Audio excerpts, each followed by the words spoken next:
The doctor told me I had late-stage lung cancer. 3 months left at best. Nathan didn't sleep that night. He held me so tightly I could barely breathe, sobbing as if he were the one dying. The very next day he made a shocking decision. He sold the company he had spent 10 years building to his partner, Derek Shaw, at a price far below its market value. He said, "Rachel, I just want to spend whatever time we have left seeing the world with you. Every place you've ever dreamed of." So we packed our bags and set off on a whirlwind trip around the globe. 6 months passed. And strangely I started feeling better.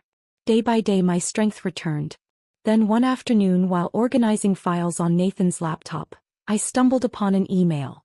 By the time I finished reading it, my fingers had gone numb. My whole body trembled. From the moment I was handed that diagnosis report, it had all been a carefully orchestrated lie. Every year I got a routine checkup around the same time. Lately I'd been feeling unusually exhausted, but I blamed it on work stress and burnout. That day the doctor asked me to come into his office alone. As soon as he started talking my heart sank. Nathan sat beside me, his hand gripping mine, his face pale as a sheet. The doctor pulled out the report, his voice as flat as if he were reading a grocery list. "Miss Quinn, I'm sorry to inform you that we've found a malignant tumor in your lung. And it's in the late stages." My mind went completely blank. It felt like being shoved off the edge of a high-rise with no warning. Nathan's voice cracked. "How long does she have?" "Given the rate of spread," the doctor replied without blinking, "around 3 months." Then he stood up to take a phone call, saying as he walked off, "You may want to consider palliative care options to ease the pain." Nathan sat frozen, his grip tightening until his knuckles turned white. And I strangely felt calm.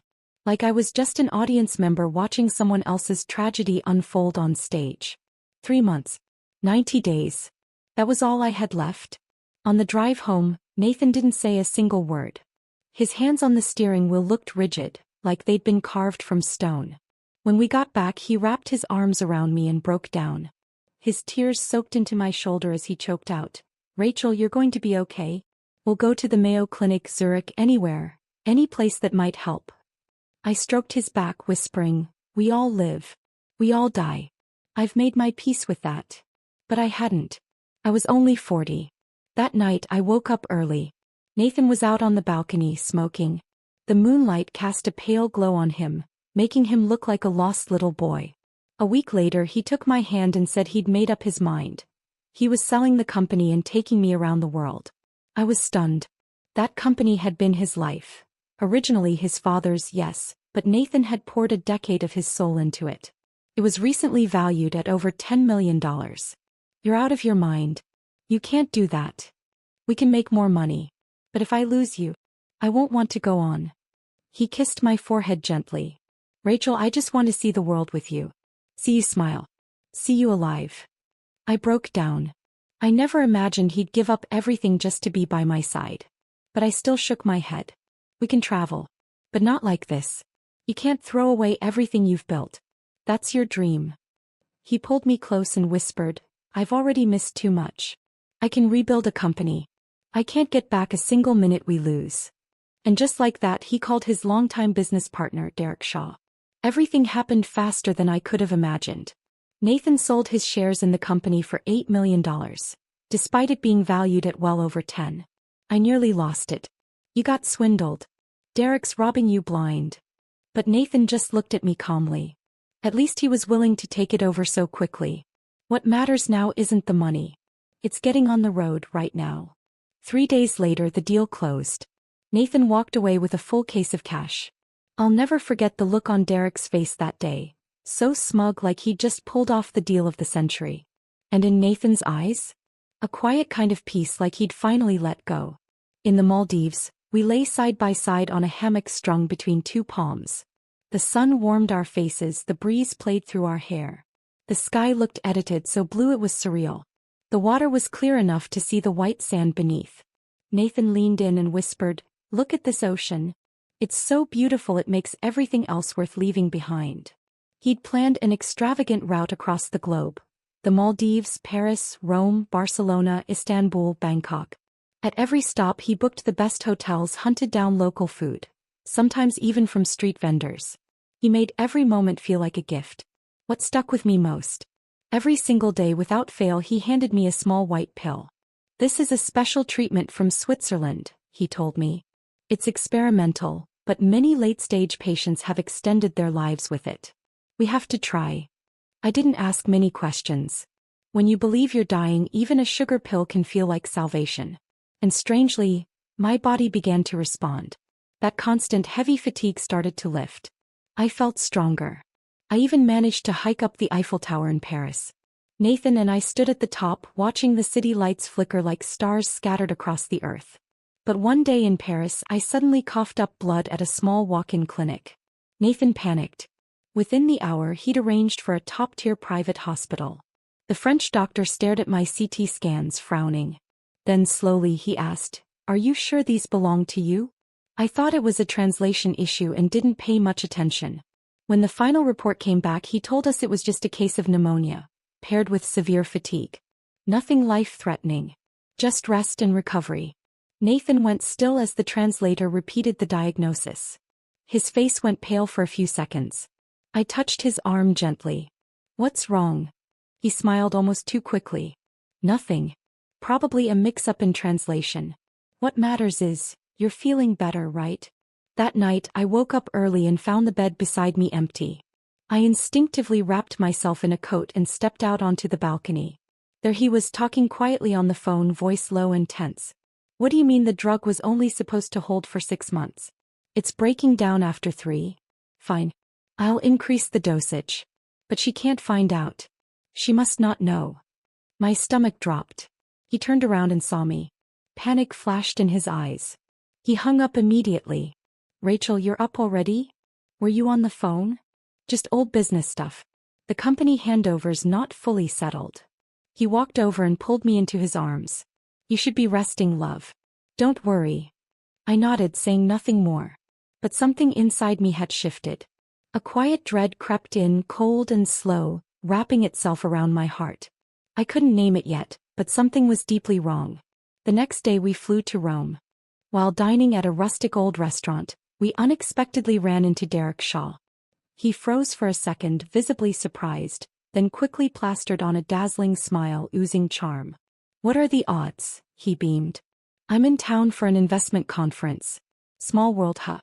Didn't expect to bump into you two in Italy." He glanced at me. "You look great, Rachel. Looks like this trip is doing wonders." Nathan offered a mild smile. "She's been getting better every day." The meal was awkward, to say the least. The two of them kept trading glances, tight, unreadable. Halfway through dinner, I caught Derek slipping Nathan a flash drive under the table, so fast I almost missed it. Back at the hotel, I asked, "What was that?" "Nothing important. Just some old project files. Derek's still helping me tie up loose ends with a few clients." "But you already sold the company. Why would you need to deal with that?" He kissed my forehead. "There are still contracts with my name on them. Legal stuff I have to wrap up. Don't worry. We're going to the Vatican tomorrow. It's like stepping into a dream." I didn't push further. But that night I pretended to be asleep. He slipped the flash drive into his laptop. Lying in bed, I cracked one eye open. I saw him scrolling through documents. The titles glowed on the screen. Share transfer plan, profit allocation draft. My chest tightened. The next morning I asked casually, "What were you looking at last night?" He kept his eyes on the suitcase he was packing. "Just some old contracts." Then he changed the subject fast. "Come on, get dressed. We've got Vatican tickets." He was dodging too hard. A week later we landed in Barcelona. Nathan had grown more erratic. Late night calls on the balcony, whispering into the dark. Sometimes I'd wake at 3 a.m. and find him pacing with his phone. He also started checking my pill bottle obsessively, making sure I'd taken my medication. I began to cut the dosage quietly, half one day, none the next. And what happened stunned me. Nothing. No relapse. No symptoms. In fact, I felt sharper than I had in months. My body was strong. My mind clearer than ever. Then came the moment everything unraveled. Nathan was in the shower when his phone rang. The screen lit up with a name that made my stomach drop. Derek Shaw. I hesitated for just a second, then answered. Derek's voice came through, sharp and smug. "Nathan, the transfer paperwork's done. As soon as Rachel passes, the company's all ours. I've already got the dividend lined up, ready to wire. My body turned to ice. I could barely hold the phone. Then a pause. Hello, Nathan? You there? I said nothing. A beat later, Derek hung up. 5 minutes passed. Nathan stepped out of the bathroom, steam rising off his skin, a towel wrapped around his waist. He saw me sitting there, frozen on the edge of the bed. What's wrong, Rachel? I forced a smile. My throat burned. Nothing. Just tired, I think. I didn't tell him what I'd heard. That night I lay beside him stiff as stone. His warmth now felt like the brush of a serpent's scales. I had to know the truth. On our last day in Barcelona, Nathan said he wanted to pick up a few souvenirs. As soon as he walked out the door, I opened his laptop. I knew the password. Our wedding anniversary. A man who manipulated me into giving up my shares, using our anniversary as a password. The irony was laughable. I found the flash drive and plugged it in. Folders popped up immediately, dozens of emails and contracts. My hands shook as I opened one. Nathan, congrats on getting Rachel to sign the transfer forms. Next step is replacing the diagnosis records. Once we hit the 6-month mark, your $6 million dividend is locked in. My fingers trembled. My heart thudded like a war drum. I kept digging. The betrayal ran deeper than I could have imagined. I had been the second largest shareholder.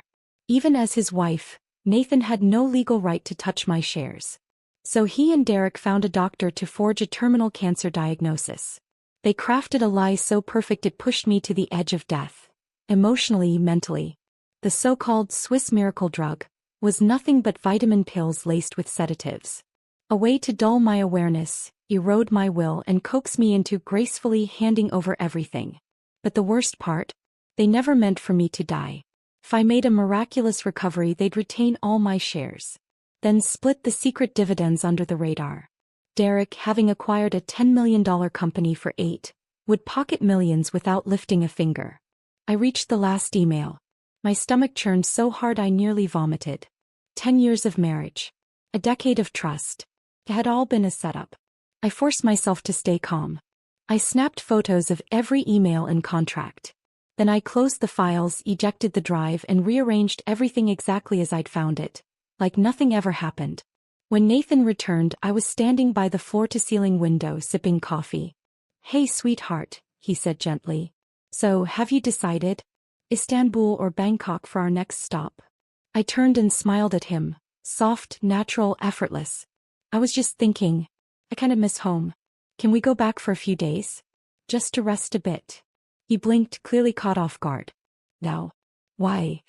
I miss our bed. And I want a real dinner at our table. Just for a few nights, okay? I fluttered my lashes playfully. He hesitated for a moment, then nodded. All right. If you want to go back, we'll go. That night, I locked myself in the bathroom and sent an encrypted message. Something's gone very wrong. I'll explain once I'm back. Don't tell anyone. The moment we returned to the States, I reached out to Alexine Rivers. She used to work as a federal prosecutor in the Financial Crimes Division. Now she runs a private legal practice that specializes in asset protection for high-net-worth women. She didn't waste time with pleasantries. Just asked me to recount everything, every file I saw on Nathan's computer, every word I remembered. I typed out a summary and sent it. Her reply came back fast. Just one sentence. You won't be safe unless you sue. We met in her private office.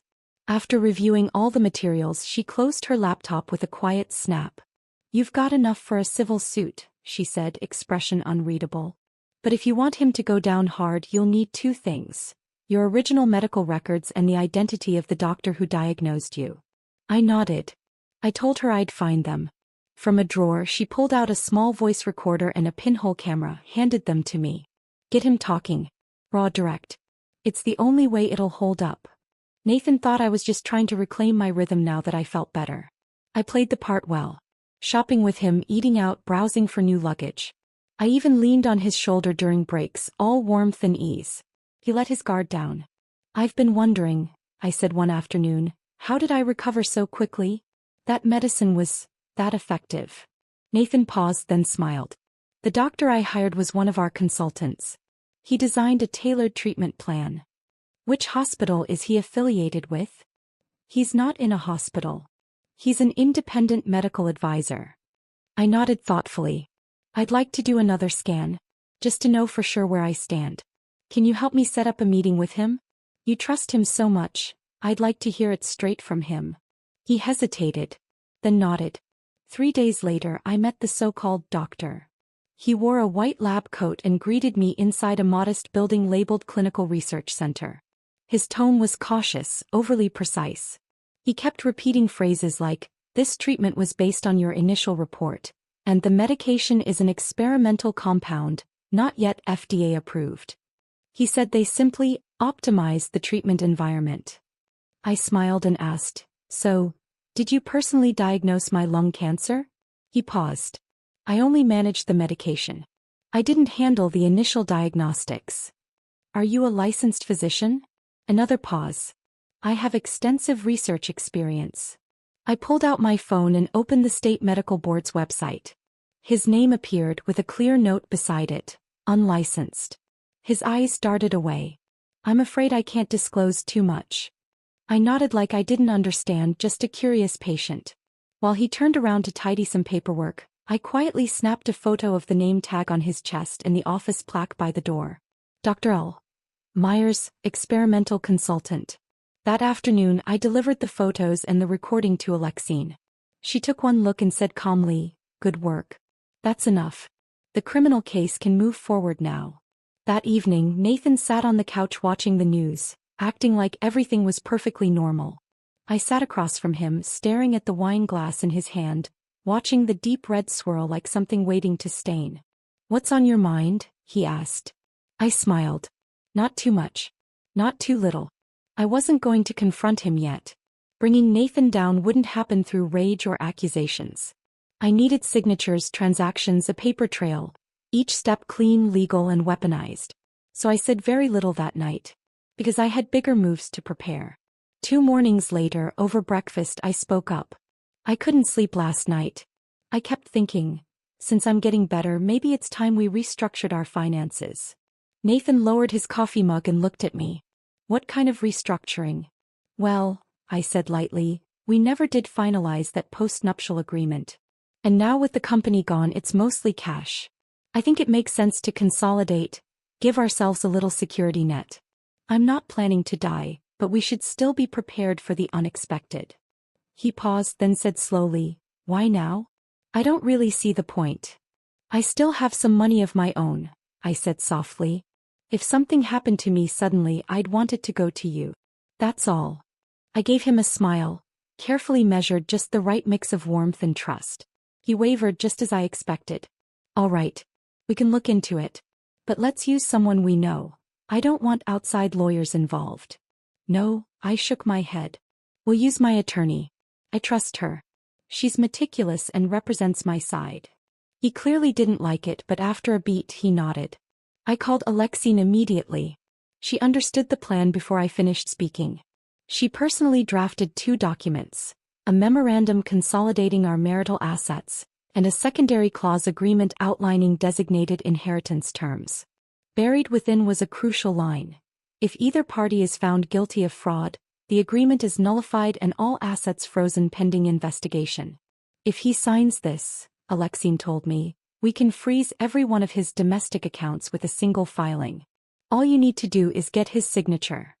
We met at a well-established private law firm. Nathan showed up in full business attire, scanning the room the second he walked in. His eyes landed on Alexine, wary. She said nothing, just slid the documents across the table. "Take your time." I sat close to him, flipping pages casually. "Let's roll that Miami condo into this too, yeah? No point keeping loose ends." He scanned the clauses, lips tightening when he reached the line. "Due diligence and independent consent clause." "Is this necessary?" he asked, almost irritated. "If you've done nothing wrong," I said with a smile, "this won't hurt you. I'm signing the exact same thing. It's fair." He stared at the page for a long 10 minutes. Then slowly he signed. That evening I suggested, "Let's celebrate. We've both been so stressed lately." He agreed, no suspicion in his voice. I had already arranged to meet Alexine at the bank afterward. We went to his favorite Italian place. I ordered his favorite red wine. Halfway through the bottle I faked a small dizzy spell. I'm gonna lie down for a bit, I murmured. He was tipsy, grinning, completely off guard. Back at the hotel, I urged him to take a shower. As soon as I heard the water running, I scanned the signed agreements and sent them to Alexine, who immediately filed the freeze order. Within 15 minutes, all of Nathan's accounts, across 3 domestic banks, were locked down. He walked out of the bathroom, towel around his waist, still glowing. You know, he said, I should have taken you to that restaurant ages ago. Felt like we were newlyweds again. I smiled and nodded. Said nothing. The next morning, as he reached for his phone to move funds, I stood in the kitchen pouring coffee. He stormed in. What the hell did you do? What? My accounts. They're frozen. I don't know, I said, blinking innocently. Didn't we just sign consolidation paperwork yesterday? Maybe the bank's verifying something. He narrowed his eyes. Did you pull something behind my back? I tilted my head. Your lawyer didn't see anything wrong, did he? I'm just a recovering patient, Nathan. What could I possibly pull off? His face went pale. He fell silent. Because he knew. This wasn't a mistake. It was a trap. And he just stepped into the first one. What he didn't know was that it was only the beginning. Nathan was spiraling. He called every contact he had, banks, wealth managers, offshore advisors, but each attempt was blocked. He tried to reach Derek too, unaware that Derek had already caught the scent of danger. 3 days later, it was Derek who contacted me asking to talk in person. I agreed. We met at a quiet golf club cafe. He walked in wearing sunglasses and a tailored suit, but his guarded expression gave away the tension behind the polished exterior. Rachel, I'm not here to fight, he said, lowering his voice.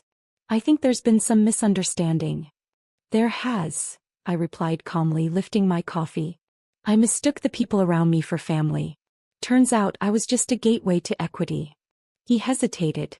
Nathan went too far. But you can still walk away from this. I gave him a thin smile, said nothing. He leaned in. The share transfer was done by the book. Signatures, contracts, procedures. Everything's legal. Is that the word you want to stick with? I asked, staring straight at him.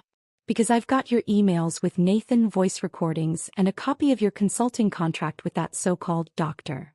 If that's your definition of legal, then we've got very different dictionaries. He shifted in his seat, leaned back, and lowered his voice even more. What do you want? I stared at him. Where did your multi-million-dollar dividend come from? His pupils narrowed. Kept going. You hid the source behind a private investment fund, then funneled it through a Cayman shell company, and back into a domestic account via a charitable trust under your wife's name. I traced the whole route. Alexine has it prepped for Treasury's anti-money laundering unit. His fingers tapped the table, cycling through 3 different expressions in a single minute. Rachel, he said eventually, let's not make this ugly. I can return part of the money. You drop the lawsuit. We both walk away. I leaned in and paused the recorder in my coat pocket.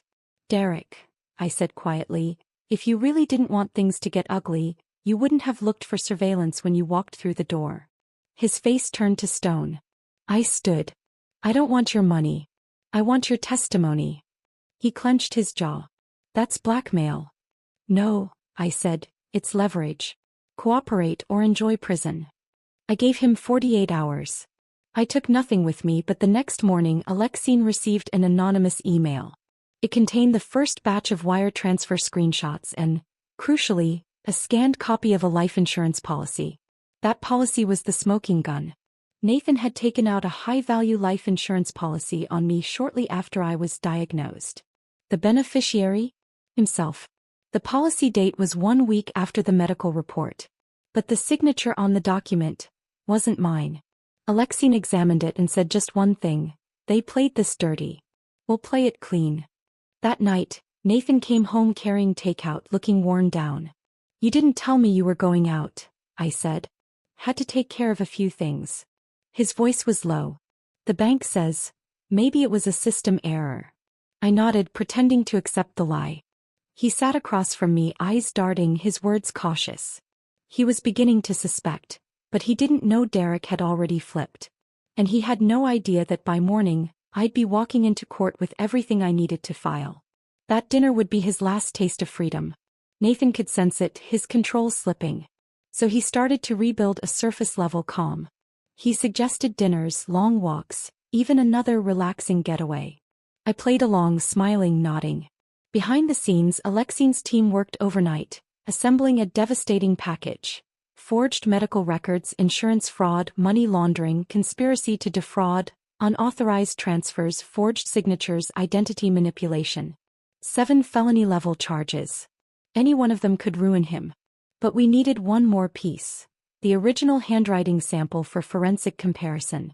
I remembered Nathan's pride in his old fountain pen, the one he never let anyone else touch. He once said, "The way this pen writes, it's like me.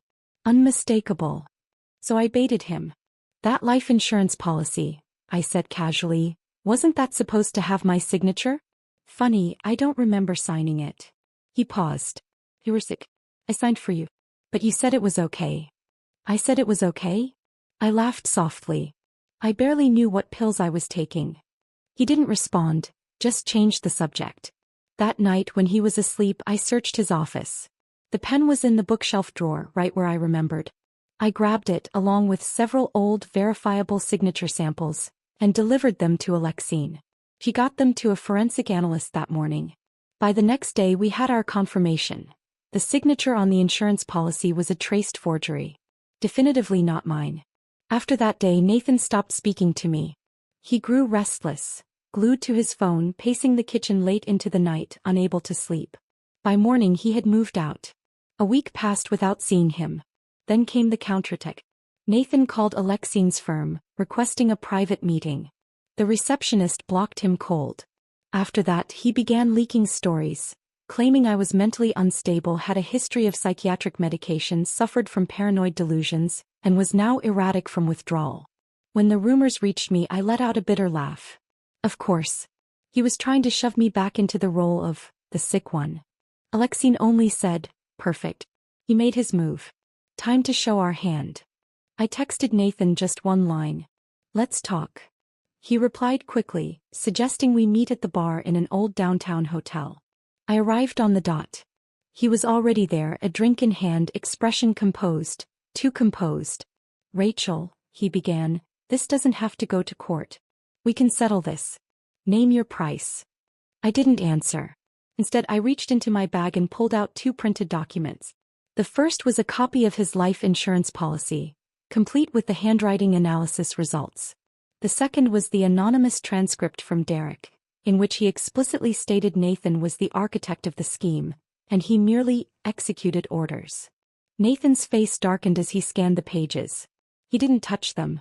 "What do you want?" he asked flatly. I looked him in the eye. "Wire back every cent you stole to the original company account. Issue a public admission that you fabricated my diagnosis. Revoke all unauthorized transactions under my name. Hand over Derek's bank transfer logs. And last, submit to criminal investigation." He stared at me. "You're insane." "Then let a judge decide that." He stood up to leave. I spoke to his back, calm and deliberate. "If you try to destroy evidence or leave the country, you won't sleep tonight." That evening, Alexine received confirmation. Nathan's passport was flagged and his emergency exit application had been denied. At sunrise the next day, I met Alexine on the courthouse steps. Together we filed the lawsuit with full supporting documentation. My hand didn't tremble. My eyes were ice.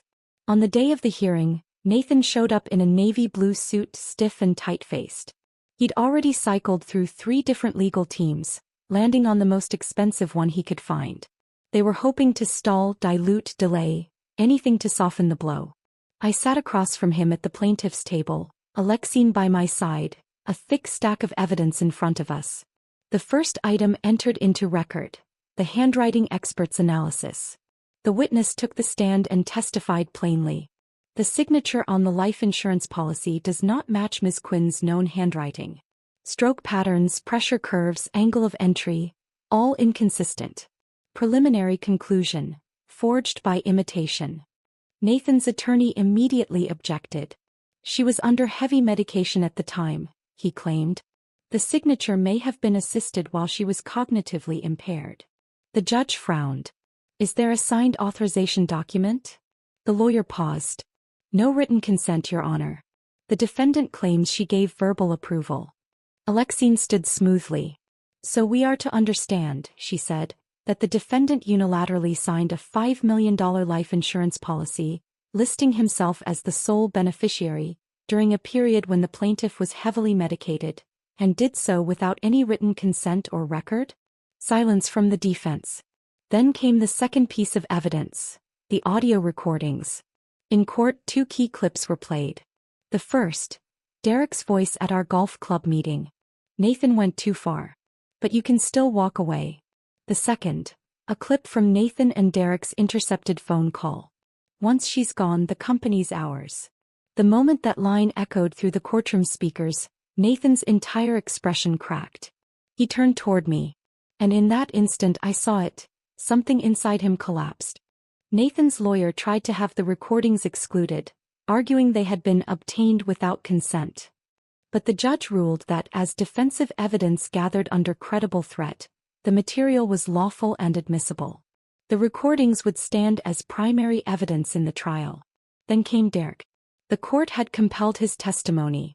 He entered pushing a cart stacked with documents, no longer smug, just avoidant, his eyes fixed anywhere but forward. After taking the oath, he read from a prepared statement in a voice flat and deliberate. I acknowledge my participation in a financial fraud scheme targeting Ms. Rachel Quinn. I conspired with Nathan Quinn in orchestrating the forced transfer of corporate shares, the fabrication of medical records, and the submission of a fraudulent life insurance policy. The principal architect of the scheme was Nathan Quinn. The courtroom held its breath. A full 30 seconds of silence passed. The judge scanned the room. Do you have anything to add? Derek shook his head.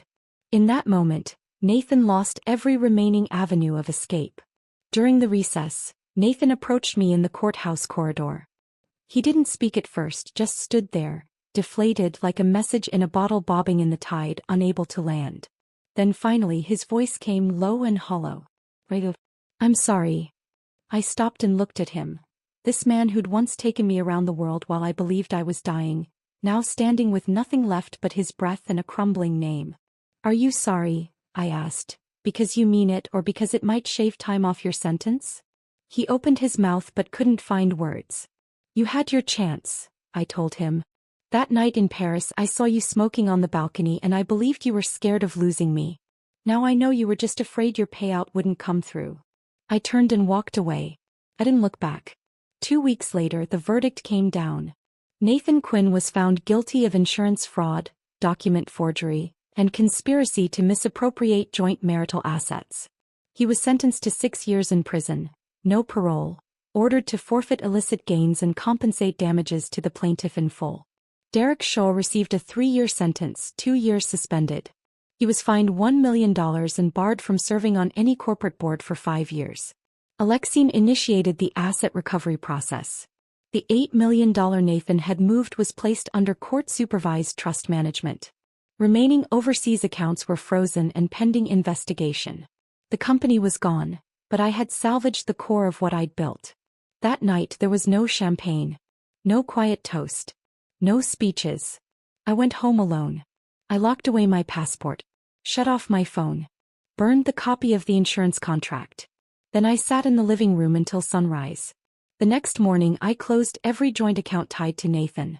Then I went to the city clerk's office and had my marital status legally changed to terminated.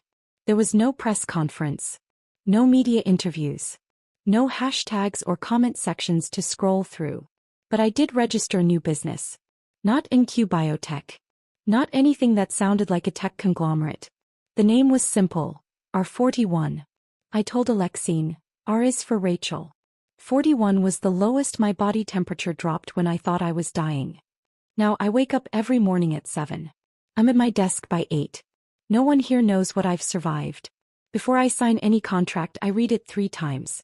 Not because I distrust others, but because I finally understand something. The people most likely to be taken advantage of are the ones who assume they never will be. Nathan wasn't a glitch in the system. He was the system. A crack in the foundation just waiting for water to seep in. I will never live in that crack again. I don't need anyone to tell me I'm strong, or brave, or inspiring. Those words mean nothing to me anymore. I care about one thing. My life is now signed by me. Not by them. Not by my past. Not even by my pain. Only me. Nathan first understood the weight of time on his third day inside. There were no smartphones, no watches, just an old analog wall clock bolted above the common room. He sat in the corner, gnawing on a rock-hard slice of bread, watching the minute hand tick forward. Each click felt like a small amputation. Outside, he had once micromanaged entire project cycles across continents. He'd juggled 5 law firms, 3 investment funds, hopped between French and Swiss time zones without missing a beat. Now he counted time by pressing a borrowed pen into the soft flesh of his palm, 1 dot at a time. When he first arrived, he tried to hold on to his dignity. He cut his hair, kept himself clean, introduced himself with measured poise and clarity.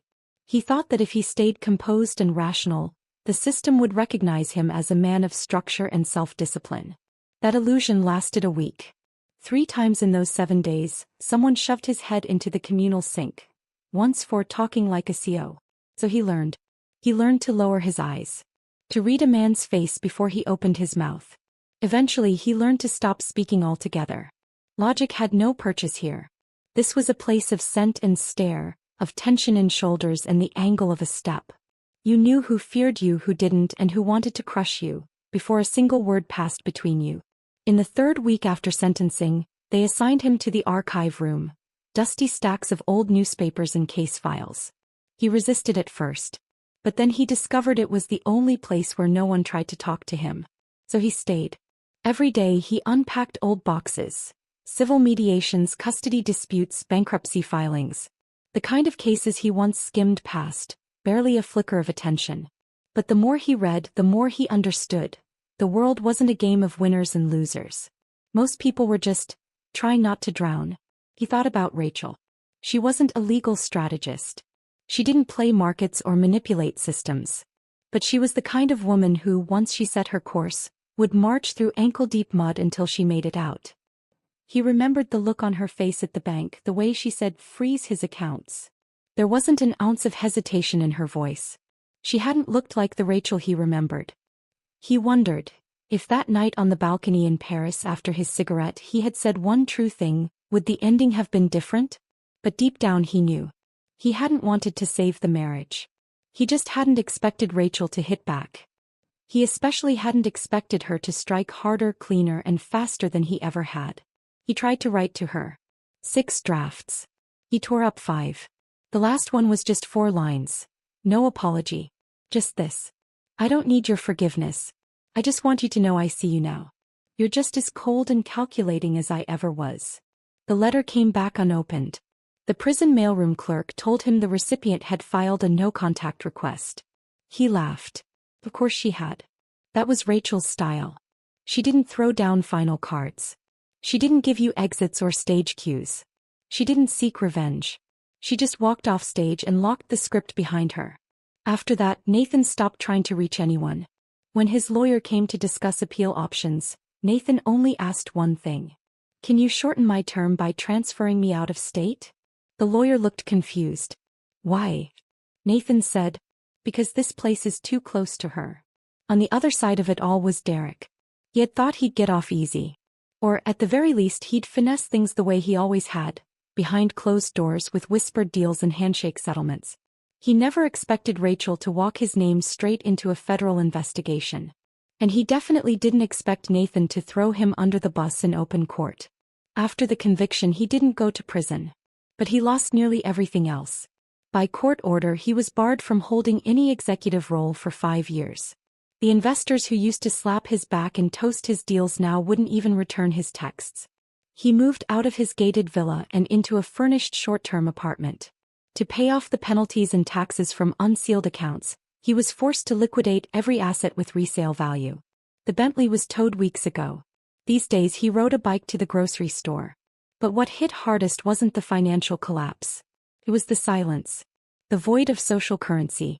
He realized no one ever really wanted to hear what he had to say, they just wanted proximity to power. Back then everything he said earned nods, laughs, agreements. Now when he spoke it felt like talking into a canyon. He tried reaching out to Rachel once. It wasn't to apologize, he still couldn't bring himself to do that. He just wanted to know if she'd left even a crack open. If there was any version of her that still honored the old game of you stab me I stab you but we both stay in the room. He didn't dare call. He just emailed her 2 lines. I know you won. Give me a way to exit this with some grace. He waited a week. No reply. On the 8th day a formal response arrived from Alexine's office. The language was crisp, surgical. Any further attempt to contact our client will result in an immediate petition for a restraining order. Derek stared at the message and let out a dry, empty laugh. That's when it hit him. Rachel was colder than any of them had ever been. Not cruel. Not vindictive. She didn't strike. She erased. No vengeance. No gloating. Just an eternal perimeter he'd never cross again. He didn't reach out again. 2 months later he landed a marginal role at a second-rate business consultancy. His title sounded impressive, but his job was to advise desperate startups on how to look fundable without any real leverage. Clients were few, budgets were tight, and the founders he met were more interested in discounts than insight. He tried scheduling lunches with old contacts, but they were always booked. Always out of town. Always let's circle back in Q3. Sometimes he still dreamed of that day, the fantasy where the $10 million hit the account. In the dream Nathan was beside him, grinning. We won, Nathan would say, raising a glass.